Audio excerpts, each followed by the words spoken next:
നെന്മാറ ഗ്രാമപഞ്ചായത്ത് ട്രിനിറ്റി കണ്ണാശുപത്രിയുമായി സഹകരിച്ച് നേത്ര ചികിത്സാ ക്യാമ്പ് സംഘടിപ്പിച്ചു. ക്യാമ്പിൽ നിരവധി പേർ ചികിത്സ തേടിയെത്തി. പ്രിയദർശിനി ഓഡിറ്റോറിയത്തിലാണ് സൗജന്യ നേത്ര ചികിത്സാ ക്യാമ്പ് നടത്തിയത്. തിമിരമുക്ത പഞ്ചായത്താക്കി മാറ്റുന്നതിന്റെ ഭാഗമായാണ് ക്യാമ്പ് സംഘടിപ്പിച്ചതെന്ന് ഗ്രാമപഞ്ചായത്ത് പ്രസിഡന്റ് പ്രബിത ജയൻ പറഞ്ഞു. നമ്മുടെ നെന്മാറ ഗ്രാമപഞ്ചായത്തിൽ 5 തവണയാണ് ഇപ്പോൾ നടന്നുകൊണ്ടിരിക്കുന്നത്. അത് നമ്മുടെ നെന്മാറ ഗ്രാമപഞ്ചായത്ത് തിമിരമുക്ത പഞ്ചായത്താക്കി മാറ്റുക എന്നുള്ളതാണ് നമ്മൾ ഉദ്ദേശിച്ചിട്ട് ഈ ഒരു പരിപാടിയുമായി മുന്നോട്ട് കൊണ്ടുപോകുന്നത്. അതെല്ലാവർക്കും നല്ല രീതിയിൽ പ്രയോജനപ്പെടണം, എല്ലാവരും ഇതിൽ പങ്കെടുക്കണം എന്നാണ് എൻ്റെ ഒരു അഭ്യർത്ഥന. നമ്മുടെ നേത്രങ്ങൾ എത്രത്തോളം നമുക്ക് സംരക്ഷിക്കാൻ കഴിയുമോ അത്രത്തോളം നമ്മൾ സംരക്ഷിക്കുക എന്ന് കണ്ണുണ്ടെങ്കിൽ മാത്രം തന്നെയാണ് അതിൻ്റെ കാഴ്ച എത്രത്തോളമാണ് എന്നുള്ളത് നമുക്ക് മനസ്സിലാക്കാൻ കഴിയുള്ളൂ.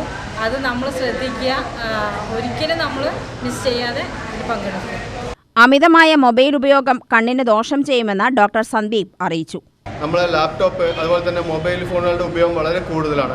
അപ്പോൾ എന്താ വെച്ചാൽ കുട്ടികളിലാണ് ഇപ്പോൾ സാധാരണയായിട്ട് കണ്ണിന് കൂടുതൽ ബുദ്ധിമുട്ട് വരുന്നത്. പക്ഷെ അത് ആരും അറിയാതെ പോകുന്നുണ്ട്.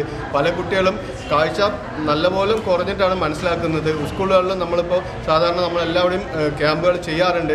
അപ്പോൾ പരിശോധിക്കുമ്പോൾ മനസ്സിലായത് കുട്ടികളിൽ സാധാരണയായിട്ട് കാഴ്ചക്കുറവ് നല്ലപോലെ അനുഭവപ്പെടുന്നുണ്ട്. പലരും അറിയാതെ പോകുന്നു.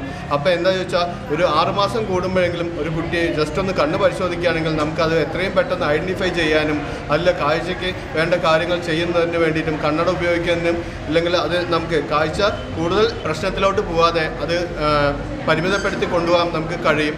അപ്പോൾ അത് എല്ലാവരും ശ്രദ്ധിക്കുക. UTV news, Palakkad.